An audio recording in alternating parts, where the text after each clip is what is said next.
За първи път в Пловдив се проведе аеробик фестивал. Стотици почитатели на този спорт имаха възможност да научат най-новите стилове в аеробиката от най-добрите в тази област. Специално за феста в Пловдив пристигна Антон Тодоров.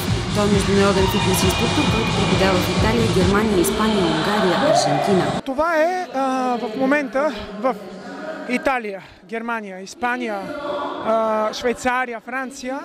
Се работи с този стил на аеробика и степ.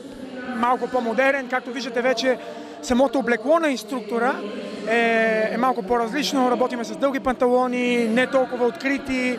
Организаторите на феста бяха изключително доволни, че са успели да реализират идеята си и Пловдив да е домакин на подобен форум, който има за цел да пропагандира различни стилове аеробика, тъй като тя в последните години много се промени, стана много танцовална. Аеробиката вече в България има много големи традиции и все повече се развива и разнообразява. Аеробик феста в Пловдив продължи от 12 до 20 часа.